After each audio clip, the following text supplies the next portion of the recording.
So East versus West 5, this is by far the best arm wrestling event that anyone has ever seen, and probably anyone is ever going to see in the near future as well, unless Engin Terzi himself comes up with a better match. The matches were close, the matches were long, the matches were awesome. Starting off with the first match, Ryan Bowen versus Zurab Tavbaridze, one of the few one-sided matches as everyone expected.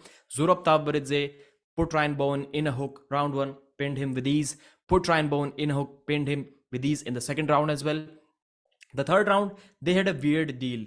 Ryan had a deal with Zurab that if Zurab wins the first couple of rounds, Zurab is going to let him start like this. I thought Ryan took his wrist, but somebody reminded me that it was a deal. Zurab reminded us that it was a deal. He lost his wrist intentionally. He still pressed through. Ryan showed a beautiful King's move. It was a beautiful shoulder above the table King's move by Ryan. It looked good. It looked effective. But Zurab was barely able to get the pin over Ryan. So this was the result of the first match, 3-0 victory.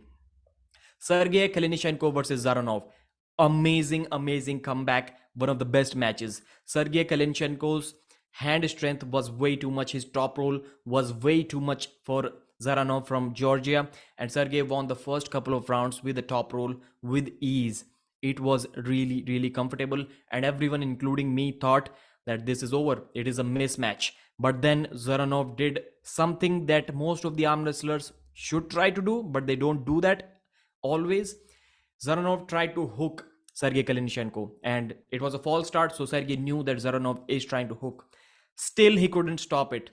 After the restart, Dzeranov put Sergey in a hook. It was very near to the pad, but he was able to get his cup, bring him back. It was a war inside a hook, and Dzeranov beat him. In the next round, again, similar situation. He put him in a hook and beat him. Third round, got him in the hook once again and beat him. If you fail at life, try to change things up and you may start winning.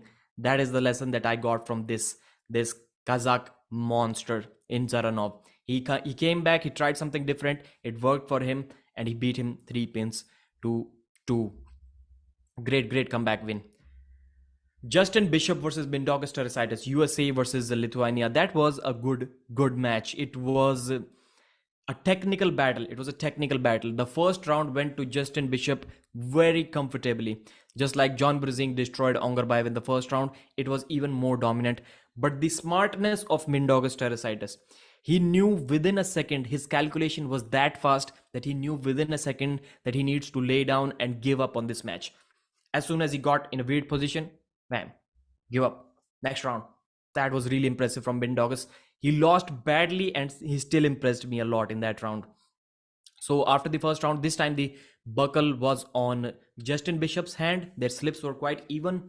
Justin Bishop had the buckle. None of them had hand control. Mindaugas was near to the pad, but then Mindaugas slowly starting applying up pressure and gaining hand control back. He brought him back to the center, and then Justin Bishop elbow fouled. Once again, restart, same thing, brought him back to the center, gaining hand control. Justin Bishop was smart. He did another elbow foul. In first time, he laid down, but it was an elbow foul first, so it restarted. Then again, elbow foul. The round goes to Mindaugas Tarasaitis. Same thing next time, Justin hits really hard. Mindaugas lays down immediately, knowing that he cannot recover. Fourth round, once again, I think Justin Bishop fouls out twice, realizing that he cannot recover from this position. Mindaugas has gotten head control. In the fifth round, it was surprising. Even with the buckle, Mindaugas was able to dominate and he pulled Justin over to the side and beat him quite easily in that round. 3-2 Mindaugas Tarasaitis. Surprise of the night. Warzone Wawrzynski, Adam Wawrzynski versus Bojidar Simenov from Bulgaria. Adam Wawrzynski was looking like a huge, massive, big guy compared to Bojidar. His hand and wrist, like his hand was looking like almost a mini Denis Siplenkov. His wrist was thick. He looked like a super heavyweight in a 95-96 kg frame. Like his hand is massive. He put Bojidar in a hook like nothing. Bojidar tried to top roll Adam Wawrzynski. Adam just contained him with his fingers, put him in a hook, bled him out for almost 1 minute. When Bojidar had no option, he was gassing out, tried to go sideways. Adam Wawrzynski just surged into the side and got the first round.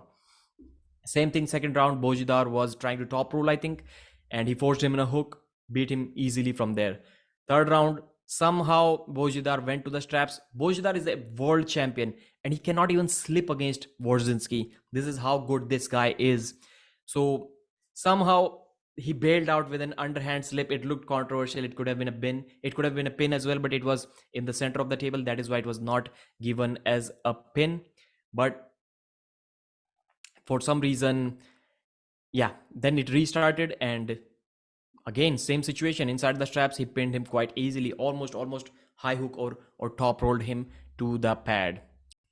The next match that we had was Oleg Petrenko versus Zurab Tavbaridze. That was quite one-sided. The biggest mismatch on this card. In first round, Oleg Petrenko just did this. He did this to Zurab Tavbaridze and won quite comfortably. In the next couple of rounds, he forced the hook and he eased him down to the pad. There was nothing in this match. Oleg was always going to destroy Zurab. It wouldn't have mattered. The next match is David Samusia versus Daniel Prokopchuk. Again, a very technical, very interesting, very exciting match. So what happened in this round is that David Samusia lost the first round. In the first round, he was top rolled by Daniel Prokopchuk, which was surprising. Everyone expected a hook battle in this match. David Samusia was heavier and Prokopchuk was lighter. He was from Moldova, and he top rolled him in the first round and he beat him. After that, in the second round, they went top roll versus top roll once again, and Samusia had good hand control this time, but he started losing his own wrist slightly. He lost his wrist because Daniel Prokopchuk has this weird lock. His arm goes to this position easily, then it recoils back. Goes to here, then it recoils back. It doesn't go beyond that. So David Samusia lost his wrist after that, but then he immediately decided that the wrist is going. He got behind his shoulder and he flop pressed Daniel Prokopchuk. That was amazing. After that, Daniel was kind of tired. He looked in trouble for the first time in that second round. After that, in the third round, when it started, Daniel went for the outside top roll, almost an open arm top roll, and he elbow fouled. Again, Samusia stopped him once again, open arm top roll. Then he had to elbow foul once again. He felt something really strong from David Samusia. That is why he elbow fouled. So the score was 2-1 at this point, and in the third round, David Samusia was able to beat him quite convincingly, quite easily. So 3-1 victory for David Samusia. After that, we had Jack Jesus versus Dzeranov. To me, the match of the night. I don't care what anyone says. I've never laughed so hard in this match, in a match probably ever in my life. I was literally crying watching this match. It was so amazing. The first round, Dzeranov puts Wagner Bortolato in a hook, catches his press and beats him, but it is still a good 30-35 second hook war, and Wagner almost took him to the pad multiple times. That was amazing. And Wagner is 150 kilos. He's jacked, but he gets gassed out quickly. Still, he was shouting on top of his lungs. He was trying to entertain us. He was smashing the table. He was charging up the audience, telling us to give him more support, to show more excitement. He just stole the show. He just literally stole the entire show. After that, in the second round, the referee, for some reason in this event, the referee decided that we are only going to square the shoulders that is near the main referee. So if I'm arm wrestling right-handed and this is my shoulder, only I am going to get squared, not the other guy. This was the theme in the entire match. Maybe once or twice they decided to square the shoulders. So Wagner's shoulders were like this, but we were happy. We were happy to see that, and he pressed him down to the pad. So that was 1-1. After that, again, Dzeranov caught his press. It was again a hook battle, and again Dzeranov brought him to the pad, 2-1. Then once again, for some reason, Wagner decided to have a lunch break, a snacks break in between the rounds. He was just chilling on the sofa. He was almost falling asleep, and he was getting fed by Jody. Jody was feeding him something, and he was getting his arm massaged. Wagner is a boss. He told the referees, I'm going to take a 10-minute snacks break. I'm going to enjoy my time. I'm going to just chill on the sofa, and there ain't nothing you can do about that. That was one of the best moments out there in this entire event. Although I do not like to see these events, I always complain about athletes getting more rest, but in this match, I absolutely enjoyed it. So when they got back to the table, final round, again Dzeranov caught him in his press. He was completely behind his shoulder. Dzeranov still caught him and then beat him. Wagner Bortolato, despite losing this match 3-2, was the winner of this match. So Pauline versus Iraqi Gamtanadze. Pauline just destroyed Iraqi Gamtanadze. It wasn't even close. Paul's hook was way too explosive, way too much for Iraqi from Georgia. Iraqi had already lost to Paul in a USA tournament. He believed that he can take his revenge, but no, he's not at that level anymore when he used to beat Ongarbayev or even Vitaly Laletin. He's clearly not at that level yet, or maybe Pauline has advanced way too much. He's not lost at East versus West. Pauline is undefeated against two Georgians, Irakli and David Samusia. Then we have the GOAT displaying the aura of his excellence, why he is called the GOAT. I predicted the GOAT to win, but at the last moment, I thought, man, Oleg is looking massive, is looking thick. He's going to beat John Brzenk. I changed my mind. In the first round, Oleg went before the go in the referee's grip, which was a common trend in all of the matches in this round, in this event. So Oleg went before the go and he put John in a hook and he was able to pin him, but the call was reversed. It was an elbow foul or early start. He got one foul. Again, he restarted. He did go before the go once again. And one time John got complete hand control in the beginning. He elbow fouled. So he lost like 2-3 times already in the first round. By the time it was 1-0 for John Brzenk after a couple of fouls on Oleg Petrenko. Second round, John Brzenk showed dominance right from the beginning. He took hand control and he started trash talking. John was not happy at all with the referees, and rightfully so, because the referees were like not good in this match. He was moving way before the go. So John started trash talking Oleg Petrenko, which was amazing to see. Oleg Petrenko couldn't do anything with John. So John took his wrist. Oleg tried to flop press, but he doesn't really have a good flop press. After that, John got behind his shoulder and pressed him to the pad. So it was 2-0. After that same situation in the final round, took his wrist, waited there, waited patiently. This time John was brought close to the pad, but John brought him back, got behind his shoulder, pressed him to the pad.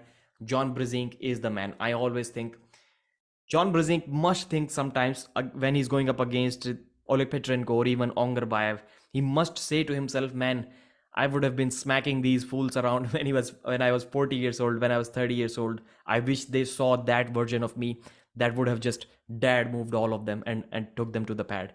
That was possible when John Brzenk was in his prime. Then we have Artem Morozov versus Revaz Lutidze.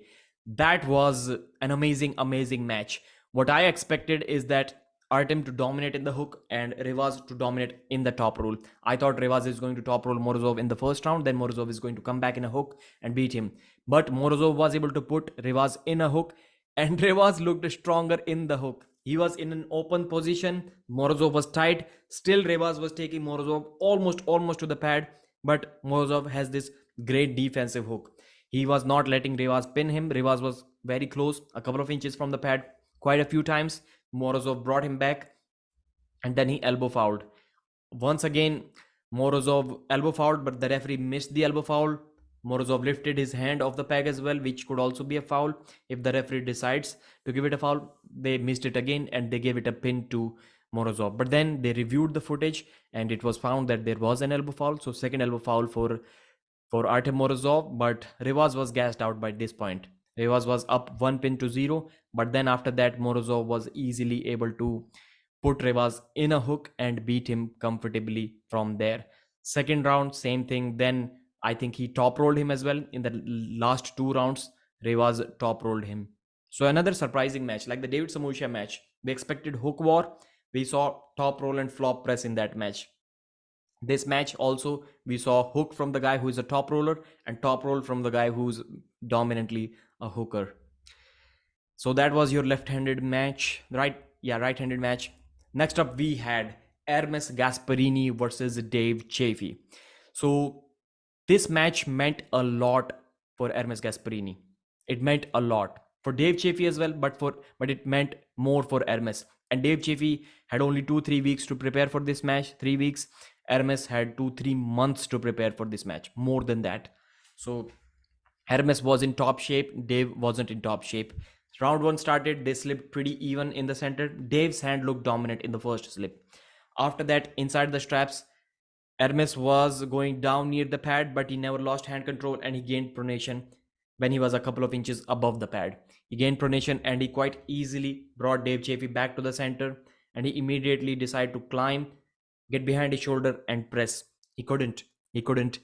Dave Chaffee made him elbow foul because Dave's this side pressure was way too much in his flop press that Ermes' elbow slided off the pad. After that, the restart, same thing. Ermes was near the pad, but he had pronation, brought him back, then stood up, climbed, and pressed Dave Chaffee to the pad this time. Second round, inside the straps, Dave Chaffee was given the pin, but it was reviewed, and it was not a pin. Ermes Gasparini's hand touched from here on the pad, which is not a pin. It needs to touch here and above. So Ermes was like this, and the pad was here. So they were called back, and this time, once again, Ermes Gasparini took hand control, brought Dave Chaffee back to the center with a few surges, got behind his shoulder, and pressed him to the pad. And Ermes was roaring. You need to watch his emotion, his expression, his energy when he was getting those pins. And after that, in the third round, same situation. This time, Dave Chaffee took him almost to the pad, and Ermes did not even have the hand control. That was surprising. Ermes was flat and almost to the pad, less than an inch from the pad. But still, he kept his composure. He always looked calm. He waited for that moment to see when Dave Chaffee is gassing out. He brought him back immediately with side pressure, and he gave his own wrist. Maybe he felt that it is going to go anyways, so he decided to let it go and then immediately pushed Dave Chaffee to the pad. Dave did slide his elbow way off the back of the pad. Maybe Devon gave him this briefing because Devon also does that. So he was talking with Devon before this. Again, a restart. Hermes was shouting winner just like Jerry Cadret, but then they restarted. Same thing happened once again. Very similar situation. Hermes brought him back and flop pressed him to the pad. Hermes Gasparini wins this match 3-0. Maybe yes, for sure he's going to be the one to face Levan in February. Levan is going to compete. Dennis is going to compete. It is going to be amazing. So next match was Cobra versus Hyder Yildiz. Cobra won in 2000 against Hyder. Hyder wanted a comeback. Maybe he didn't, but he got the opportunity to make a comeback. Cobra's hand was good. Hyder had a slight difficulty in slipping, but his arm power was enough to beat Cobra Rhodes 3-0 once inside the straps. In the straps, he even out top rolled Cobra Rhodes. So that was quite easy.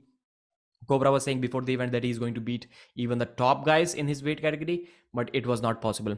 So he beat him. He lost. Cobra lost 3-0 to Hyder. After that, we have Sandris versus Matt Mask. Sandris literally destroyed Matt Mask. First round in the straps, it was a good hit from Matt. He took his wrist, but even with an elbow foul, Matt cannot beat Sandris. He was holding him like that for a very brief moment, and then Matt elbow fouled. After that, in the straps, Matt put him in a hook, and Sandris put him in a hook and beat him quite comfortably from there. It is amazing to see how quickly he changed the styles from outside to inside and beat Matt, surprised Matt. After that, he put him in a hook once again and beat him for the third time, put him in a hook once again, trash talked. He did wrist curls. Sandris did wrist curls with Matt Mask during the match. And it wasn't like Matt was completely gassed out of after a 30-second war. All of the matches were quick. But still, Sandris was able to do wrist curls with Matt's pronation. That was amazing stuff. Very easy match, one-sided match in the end. Ermes Gasparini, Artem Morozov. Left-handed match. Artem takes it seriously. He's the number one guy left-handed. Ermes doesn't. Artem's left is slightly stronger. Ermes Gasparini's left is way weaker than his right. Both of them won their right-handed match. Artem had a relatively easy way with Rivas. Ermes had a difficult match with Dave Chaffee. First round, surprisingly, Ermes took hand control, took Artem Morozov's wrist. This shows that without training, without taking it seriously, he can still take the hand of the number one guy in the world. But his side pressure was nowhere enough to finish him. Morozov kept applying up pressure, constant up pressure, and he was able to regain his own wrist and then flop Ermes Gasparini's wrist back and then pinned him. After that, Ermes was gassed out. He had nothing left, and Artem Morozov just, even without the straps, just curled him in and beat him a couple of times. It was an amazing win. Then we had the main event, Larratt versus Evgeny Prudnik. The practice pull does matter. Larratt took this match with a couple of weeks notice. So Devon doesn't take a match if he doesn't have 6 months to prepare. Proved wrong. Devon doesn't compete against Europeans. Proved wrong. Devon will not compete again ever under strict rules. Proved wrong. He competed at East versus West. Those were nowhere near to strict rules, but yes, they project it to be strict rules. The first round, I think it was kind of a flash pin from Evgeny Prudnik outside of straps, but it was called a slip, and then they went to the straps. In the straps, before that, they were messing with the referees. Devon was absolutely mad. Prudnik was moving in the referee's grip. Both of them started moving, but Prudnik was for sure doing more wrong in the referee's grip. He was literally lifting his elbows, and Devon was mad. He was cursing at the referees. It was difficult to watch in the beginning. The referees were scared. The referees were literally scared that Devon is going to punch them. So after that, Devon just flopped Evgeny's wrist right in the center of the table inside the straps, and somehow Evgeny elbow fouled, and they restarted. After that, so King's move once again. Devon took his wrist, but Evgeny was trying to flop press. He took him near to the pad, but he doesn't really have a flop press. So after that, what he did is Devon was in a negative. It was in a decline position. He was in a king's move, full king's move. It should have been a foul earlier on Devon. I think the referees waited like 6-7 seconds more to give Devon a foul. It was a restart, but it wouldn't have mattered. Prudnik was already completely gassed out after the restart. Devon took his hand. Devon went in a hook and told Evgeny, "Fight back, Evgeny. I want you to fight. I want you to fight." Evgeny couldn't fight. When he tried to go sideways, only his body was moving. Prudnik's arm was not moving at all. Devon had completely coiled him in a hook, and Devon beat Prudnik in a hook. Next round, again, the similar thing. Takes his hand right in center with a slight open arm top roll. Not even open arm top roll, just a top roll. Just standing straight, top roll, takes his hand, then coils him back in a hook and tells him to do something. Prudnik cannot do anything. Gets the win 2 pins to 0. Third round, Prudnik decides that he's not going to get Devon in a hook. Devon let in a hook, and then he arm wrestled like that. He was like this always, and Devon had some difficulty trying to pin Prudnik. He was surging sideways, but Devon's side pressure in that pronated position was not as strong as his hook. So he was not able to finish. Once he was able to get behind his shoulder after some time, Prudnik kings moved and elbow fouled. Restart, same situation once again. Prudnik doesn't allow the hook. Devon takes his hand, goes sideways, gets behind his shoulder, finishes the match. Devon Larratt was slightly emotional after the match. He said that it has been a long time since he heard Neil Pickup's words. Heavyweight champion of the world, Devon, no limits, Larratt. It felt good. Of course, it felt good. Jody was screaming at the refs. Jody was a nightmare for the referees, and she was correct. She was correct. It was in a referee's grip. Prudnik was moving his elbow off, like in front of the pad, above the pad. Jody was absolutely correct. At least in the beginning. I stopped listening to her after some time because it was getting too much, but she was correct. Devon was also correct. The referees were messing this match up, but Devon was just way too strong. He was way too strong. He just outclassed Evgeny Prudnik. He just outclassed the top 110 kg guy with a couple of weeks notice and destroyed him in a hook. He top rolled him, he kings moved him, he hooked him, he pressed him. Devon did everything to Evgeny Prudnik, everything that he said he's gonna do. 3 pins to 0. Devon looks good. Devon was looking like he deserves that shield, that helmet and the shield. Devon is a true warrior. That was the recap of this event. If you still want to watch it, it will not be uploaded for at least a month or so, at least a week or so by Engin on his channel. So you can purchase it if you want from app.coresports.tv. That was my feedback. That was my review of the event. It was amazing. The stream did not crash even once. Not even once. How proud Engin Terzi should be of himself. Just spam Engin Terzi's inbox on his Instagram and on his Facebook, congratulating him how good that man is. Engin Terzi is the man. Engin even said that if John Brzenk didn't exist, Devon, you would probably the GOAT of arm wrestling. And he also said that you beat not only Evgeny Prudnik, but me, the puppet master as well. So that was hilarious. Devon was emotional. Devon regained the respect of the arm wrestling community that he had till the end of 2018. After that, he kind of slowly started losing it because of not competing against Europeans, because of losing against Dennis in 2018, and because of those rules, the massacre of the contracts. but Devon regained the respect that he had till the end of 2018. Devon, you're the man.